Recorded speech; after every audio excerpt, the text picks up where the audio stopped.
আলহামদুলিল্লাহ, আল্লাহ পাক রব্বুল আলামিনের দরবারে লাখো কোটি শুকরিয়া যে আল্লাহ পাক রব্বুল আলামিন আমাকে আপনাকে পৃথিবীর সকল ব্যস্ততা থেকে মুক্ত করিয়া মুসলমানদের জন্য ঈদের দিন ইয়াউমুল জুমআ, এই জুমার দিন আল্লাহ পাক রব্বুল আলামিন জুমার 2 রাকাত নামাজ আদায়ের লক্ষ্যে মসজিদে আউয়াল ওয়াক্ত এসে কোরআন ও হাদিসের কিছু আলোচনা করা এবং শোনার তৌফিক দান করেছেন। এই জন্য সকলেই অন্তরস্থল থেকে বলি আলহামদুলিল্লাহ। তো মেরে ভাই দোস্ত বুজুর্গ, আমাদের আলোচনা চলতেছিল সূরা হাদীদের 17 নম্বর 18 নম্বর আয়াত। আল্লাহ পাক রব্বুল আলামিন কত বড় শক্তিশালী। আমাদের তো আলোচনায় যে আল্লাহ পাক রব্বুল আলামিনের ক্ষমতা জান্নাত আর জাহান্নাম নিয়ে, তাই না? যে আমরা ইহকাল যে আমরা আছি এটা চিরস্থায়ী না, এই দুনিয়া থেকে আমাদের চলে যেতে হবে। আল্লাহ পাক রব্বুল আলামিন অনেক ক্ষমতাশীল। আল্লাহ পাক রব্বুল আলামিন সমস্ত কিছুর উপর কি যখন যা ইচ্ছা তাই করতে পারেন। আল্লাহ পাক রব্বুল আলামিন সব কিছুর উপর ক্ষমতা রাখেন। তো এর ছোট্ট একটা নমুনা দেখেন, 2 দিন আগে বিশাল বড় এক ঘূর্ণিঝড় চলে গেছে। এই ঘূর্ণিঝড়ে মানুষের ঘর বাড়ি ভিটা গরু ছাগল যা আছে সব ধূলিসাৎ হয়ে গেছে। কেউ ঠেকে রাখতে পারছে? কোনো কৌশল, কোনো ইঞ্জিনিয়ারিং তুমি দোস্ত বুজুর্গ, ঠিক তেমনিভাবে এত ছোট্টখাট্ট একটা আলামত আল্লাহ পাক রব্বুল আলামিন যখন কিয়ামত কায়েম করবেন, এরা মানে চোখের দেখায় ইদা ওয়াকাতিল ওয়াকিয়া, ঘটনা যখন আল্লাহ পাক ঘটাবে তখন কি করবে? এটা ঘটেই যাবে। লাইসা লিওয়াকাতিহা কাযিবা, এটা মিথ্যা নয়। এখন কি বিশ্বাস হয়নি ভাই? এখন দেখেন যারা এই পরশুদিনের ঘটনাটা আমার একটা ওয়াকিয়া খেয়াল হয়েছিল। কুয়েত না জেনে দুবাইয়ের এক প্রবাসীরা তারা বিশাল বাড়ি করছিল নদীর পাড়ে, পুরা বাড়ি সহ নদী ভেঙে নিয়ে গেছে। দেখেন নাই 1-1.5 বছর আগে? তো দেখেন এই যে আমাদের টাকা পয়সা ধন দৌলত সম্পদ আজকে সংগ্রহ করতেছি, ব্যাংকে রাখতেছি, এটা কি কাজে আসবে আমাদের বলেন? ঘরের মধ্যে সুকেস এই সেই আলমারি এসি ফ্রিজ বিশাল কিছু, এই ছোট্ট একটা পানির জোয়ার এগুলো ধরে রাখতে পারিনি। পানির কি নির্দিষ্ট কোনো ক্ষমতা আসেনি? এটা কার হুকুম? এই পানি তো সাগরে থাকার কথা, আসছি উপরে, এখন আবার চলে গেছে, কই গেল? সাগরের পানি যেটুকু আছে ওইটুকুই নাকি বাড়ছে? তো এই হুকুমটা কার ভাই? দেখেন আল্লাহ পাক রব্বুল আলামিন এত ক্ষমতাধর, এটা আমরা জানি, যাই না আল্লাহ পাক রব্বুল আলামিন হুকুম আদায় করি না। ইহকাল ক্ষণস্থায়ী, পরকালে চলেই যেতে হবে, এটা সকলে বিশ্বাস করি, কিন্তু আমলের বেলায় কি হই নাই। যে জিজ্ঞেস করি আজকে ফজর কজন পড়ছেন, 2-1 জন ছাড়া মনে হয় কেউ হাত তুললে সাহস পাবে না। আমি কাউকে লজ্জা দিতে চাই না।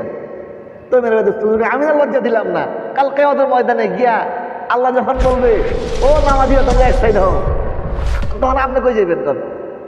তখন তো 1-2 জনের সামনে না, বাবা আদম হইতে কিয়ামতের আগ পর্যন্ত যত মানুষ পৃথিবীতে আসছে সবার সামনে আপনার বেয়াজ্জিত হইতে হবে, লাঞ্ছনা শিকার হইতে হবে। তো দুনিয়া তো ক্ষণস্থায়ী দুনিয়া মেরে বেঁচে বুজুর্গ। আসলে আমাদের নামাজগুলো ঠিক করা উচিত, আমাদের রোজাগুলা, আমাদের খোদার দেওয়া যে বিধানগুলো, আসলে এই বিধানগুলো আসলে আগে আমাদের ঠিক করা উচিত মেরে বেঁচে বুজুর্গ।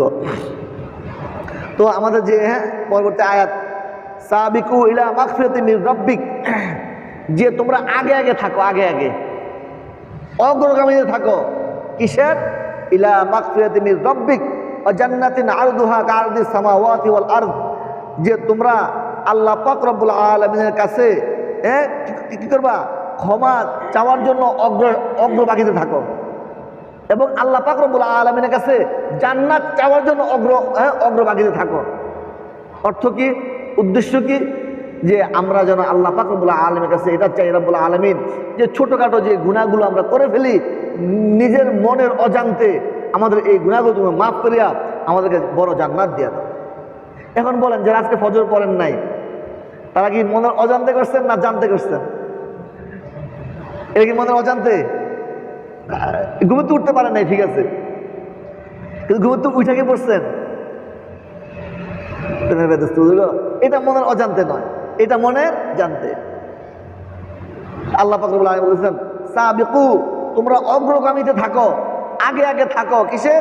মাগফিরাতিন মির রাব্বিক, তোমার প্রভুর পক্ষ থেকে গুনাহ মাফির জন্য আগে আগে থাকো। তো যদি গুনাহ মাফির জন্য আগে আগে থাকি, তাহলে মসজিদে থাকতে হবে আগে আগে, জিকিরে আগে আগে, কোনো দিন মজলিসে আগে আগে। তো আল্লাহ পাক রব্বুল আলামিন যখন দেখবে যে আমার বন্দার দিল সব সময় আমার সাথেই লেগে থাকে, আমার জন্যই কাঁদে, আমার জন্যই সবসময় অগ্রভাগী হয়, তখন আল্লাহ পাক রব্বুল আলামিন ছোটখাটো গুনাহগুলোকে মাফ করে দিবে। বলছে জান্নাতুন আরদুহা কাআরদিস সামাওয়াতি ওয়াল আরদ, যে তোমরা আল্লাহর কাছে জান্নাত তালাশ করো। তো এই আল্লাহর মাফি আর জান্নাতটা কত বড়?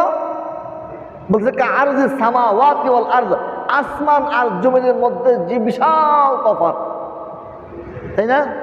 আমরা কি আসমান দেখতে পাই? যেটা দেখতে পাই এটা কি? এটা আবর। কিসের আবর? মেঘের আবর, মেঘের। এটা কিন্তু আসমান নয়। আমাদের আসমান দেখতে পারতাম, তাহলে যে পুতিন আর গিয়ে বুশ আর এত কম এগুলো গুলি মাইনে ফুটে দিয়ে দিল হইলে কি ভাই, কই ইরান কই ইসরায়েল, এনতে এরা কি করে? বিশাল বোমা নিক্ষেপ করে, রকেট বোমা, এই বোমা সেই বোমা। তো আসমান এরা কবে কি করলো? বিমান দিয়ে উপরে নিয়ে, যুদ্ধ বিমান দিয়ে একেবারে ঝাঁঝরা করে দিল হইলে। এই সম্ভব? এটা তো আসমান, আমাদের এটা আসমান নয়, এটা চোখের আবর, চোখের আমাদের সীমাই পর্যন্ত, এরপর আমরা আর দেখি না। দেখার কি নাই? সুযোগ আমার আর আপনার নাই। তো বলতেছে অগ্রগামী থাকো, আল্লাহর কাছে কি করো? মাফি চাও, এবং এমন জান্নাত আল্লাহর কাছে চাও যে জান্নাতের পরিধি সীমা হলো আসমান আর জমিনের মতো বিশাল। এটা দ্বারা উদ্দেশ্য আল্লাহ পাক বুঝাইছেন, আসমান আর জমিন দ্বারা বুঝাইছেন আমরা যদি বুঝতে পারি যে জান্নাত অসীম নয়, সসীম, ছোট নয়, বিশাল বড়। যেই বড় শুরু আছে, যেই জান্নাত আপনি পাবেন এক কোণা থেকে আরেক কোণা, হ্যাঁ, আপনার কি সফর করতে কয়েকদিন লাগবে, সেকেন্ডের বিষয়। ইচ্ছা করলে এখান থেকে ওখানে আপনি করতে পারবেন, যাইতে পারবেন। কিন্তু উদ্দেশ্য হলো যে আমি আর আপনার যে জান্নাত পাবো, হ্যাঁ, এই জান্নাতটা অনেক বড় হবে। আজকে 1 কাঠা 1.5 কাঠা 2 কাঠা জায়গা কেনার জন্য কত কষ্ট করি, কত চেষ্টা করি না? অনেক চেষ্টা করি যে বাজারের মধ্যে যদি একটা দোকান কিনতে পারি, বাজারের পাশে যদি কি করতে পারি, হ্যাঁ, একটা কোনো রকম একটু জায়গা কিনতে পারি, হ্যাঁ, বা শহরে যদি একটু একটা ফ্ল্যাট কিনতে পারি, কত কষ্ট, কত প্ল্যান, কত কি। আল্লাহ পাক রব্বুল আলামিন বলেছে তো তোমাদের আশা ছোট্ট ছোট্ট, আর আমি আমার কাছে মাফি চাও, আমার দেওয়া দিন, আমার দেওয়া হুকুম অনুযায়ী চলো, আমি তোমাদেরকে এমন জান্নাত দিব যার পরিধি আসমান আর জমিনের চাইতেও বেশি। কিন্তু আমরা সেটা জানি, আমরা চাই না, জানি কি করি না, মানি না। তো এই জানার কোনো লাভ আছে? জানি এখানে আগুন জ্বলতেছে, এখানে ঝাঁপ দিলে আমি পুড়ে যাব, ঝাঁপ দিতেছি। জানি আমি ফাঁসি দিয়া আমার গলার মধ্যে রশি ঝুলাইয়া আমি কি করি, উপরে সেটা আমি কি লটকে যাই, তাহলে আমি কি মরে যাব, আমার নিঃশ্বাস বন্ধ হয়ে যাবে। কিন্তু সেই আমি ফাঁসি দিতেছি। এই জানার কোনো লাভ হলো? তুমি আল্লাহ পাক রব্বুল আলামিন বলতেছেন যে উইদ্দাত লিল্লাযিনা আমানু বিল্লাহি ওয়া রাসূলিহি যালিকা ফাদলুল্লাহি ইউতি মান ইয়াশা আল্লাহু যু ফাদলিন আযীম। বলতেছে উইদ্দাত লিল্লাযিনা আমানু, যে আল্লাহ পাক রব্বুল আলামিন এই জান্নাত বানায় রাখছে কার জন্য? যারা আল্লাহর উপরে বিশ্বাস স্থাপন করছে। কারণ আমি আল্লাহর বিশ্বাস স্থাপন করলাম, আমি নামাজ পড়লাম না, তো এই বিশ্বাসের কোনো দাম আছে? আমি আল্লাহর বিশ্বাস স্থাপন করলাম, কিন্তু আমি ওলামায়ে কেরামের বিরোধিতা করলাম, আমি নবীদের দোষ তালাশ করলাম, আমি সাহাবায়ে কেরাম রাদিয়াল্লাহু তাআলা আজমাইনদেরকে মেয়ারে হক মানলাম না। যে ওলামায়ে কেরাম আমাদেরকে দ্বীনের দিকে আহ্বান করে, দ্বীনের দাওয়াত আমাদেরকে দেয়, আমাদের সন্তানদেরকে কোরআন হাদিস শিখায়, মনের মতো না হইলেই সংঘবদ্ধভাবে সেই আলেমকে মারার জন্য প্রস্তুত হয়ে থাকি। কি করি না ভাই? তো বলেন, তাহলে আল্লাহর বিশ্বাস স্থাপন করিয়া এটাই বিশ্বাস করলাম যে নায়েবের নবীদেরকে মারতে হবে। আসলে বুঝি, কিন্তু আমাদের মধ্যে পরিপূর্ণ বুঝটা নাই, পরিপূর্ণ আমলটা নাই। আল্লাহ পাক রব্বুল আলামিন বলতেছেন উইদ্দাত লিল্লাযিনা আমানু, যে যারা আল্লাহর উপর ঈমান, আমানু বিল্লাহ, যারা আল্লাহর উপর ঈমান আনছে, ওয়া রাসূলিহি, এবং আল্লাহর পক্ষ থেকে প্রেরিত রাসূলের উপর কি আনছে? ঈমান আনছে। ও কথা কথা ভুলে গেছি। আমরা ফার্স্ট দিছিলেন নি, দেখছিলেন নি ইরাকের আকীদা কি? দেখেন নাই? আমি দেখছেন নি? কে দেখেন নাই? হ্যাঁ, ওরা শিয়াদের আকিদা কি দেখছেন হযরত? পাইছেন আকিদা? কালেমা পাইছেন নি? লা ইলাহা ইল্লাল্লাহ মুহাম্মাদুর রাসূলুল্লাহ আলী ওলিউল্লাহ। কি কালেমা শেষে আছে না? কে কে চার্জ দিচ্ছেন? চার্জ দেন নাই? এদের কালেমা শেষে আমি ভুলে গেছিলাম। কালেমাটা কি? লা ইলাহা ইল্লাল্লাহ মুহাম্মাদুর রাসূলুল্লাহ আলী ওলিউল্লাহ। এটা হলো শেষ তাদের কালেমা। অথচ আমাদের যে কালেমা আল্লাহ পাক রব্বুল আলামিন শিখাইছেন, এই কালেমা শেষে কি আলী ওলিউল্লাহ আছে? এই কি কালেমা? লা ইলাহা ইল্লাল্লাহ মুহাম্মাদুর রাসূলুল্লাহ শেষ সাল্লাল্লাহু আলাইহি ওয়াসাল্লাম। এই পর্যন্ত কাফি। কিন্তু তাদেরটা অতিরিক্ত কি? আলী ওলিউল্লাহ। আর তাদের আকীদাগুলো দেখছেন তো? আমাদের জানতে হবে, ঈমান বাঁচাতে হলে আল্লাহর উপরে বিশ্বাস স্থাপন করতে হলে জানতে হবে, বাতিল আকীদাগুলো আমাদের জানতে হবে। এখন আপনি তরকারি রান্না করতেছেন, রোস্ট রান্না করবেন, এখন রোস্টের মধ্যে কি কি দিলে রোস্টটা সুস্বাদু হবে আপনার জানতে হবে না? আপনার ডাউল রান্না করতেছেন, ডাউলের মধ্যে কি রোস্টের তরকারি দিলে ডাউল ভালো হবে? ডাউলের মধ্যে ডাউলের তরকারিটা কি করতে হবে? মশলা দিতে হবে। ভাত রান্না করতেছেন, যে জিরা মিরা দিয়ে রান্না করে ভাত খাওয়া যাবে? তো ঠিক তদ্রুপ আপনার ঈমান বাঁচানোর জন্য বাতিল আকীদাগুলো আপনার জানতে হবে। এত আমি জানতেছি না, আমি দেখতেছি এত হুজুর আমার দাওয়াত দিতেছে, আমি তো এর সাথে চলে যাব। এর সাথে চলে গেলে আমার আকীদা নষ্ট হয়ে যাবে, আমার ঈমান ধ্বংস হয়ে যাবে, আমি তো খবরই থাকবে না। অতএব বাতিল আমার জানতে হবে। কোনো কাফের মারা গেছে, আমি যদি রহমতুল্লাহ আলাইহি বলি, কোনো মুনাফিক মারা গেছে, কোনো কালেমা অস্বীকারী মারা গেছে, আমি যদি তার নামের শেষে রহমতুল্লাহ আলাইহি বলি, তাহলে কি হবে? এগুলো আমার জানতে হবে মেরে ভাই দোস্ত বুজুর্গ। তো এরা হলো শিয়ায় মুসলিম, কিন্তু আসলে শিয়ারা মুসলমান। ওরা দাবি করে শিয়া মুসলিম, ওই দেশকে মুসলমান কান্ট্রি হিসেবে আমরা বিশ্ব গ্রহণ করে। কিন্তু মেরে ভাই দোস্ত বুজুর্গ, বিশ্ব গ্রহণ করা আর আমার আল্লাহ গ্রহণ করার মধ্যে পার্থক্য আছে কি নাই? আছে না? সারা বিশ্বে মানুষ বলছে যে আমি ইমানদার মুত্তাকি পরেজগার। ওই যে গাজীপুরে একবার ধরা গেছে, আমরা গেছিলাম, যে উনি প্রায় 23 বছর ধরে ইমামতি করতেছে। শোনা গেল কি উনি কাফের, উনি মুসলমান না। উদ্দেশ্য কি? মানুষ মুসলমানদের এই নামাজকে নষ্ট করে দেওয়া, ধ্বংস করে দেওয়া। তো এই জন্য মেরে বেদস্ত বুজুর্গ, আসলে আপনার কবরে আমি যাব না। আজকে আমি আলোচনা করতেছি, আপনারা আলহামদুলিল্লাহ ধৈর্য সহকারে শুনতেছেন, আগ্রহের সাথে আসতেছেন। আপনি কি ভাবেন যে আপনার কবর আমি যাব? আপনার মরার পরে আপনার জবাব আমি দিব? কোনো পীর দিবে, কোনো কুতুব, কোনো গাউস দিবে? আপনার কবরের উত্তর কে দিতে হবে? আপনার দিতে হবে। আপনার হিসাব নিকাশ ফেরেশতাদের কাছে উপস্থাপন যখন করে, এই হিসাব নিকাশ কে দিতে হবে? আপনারই দিতে হবে।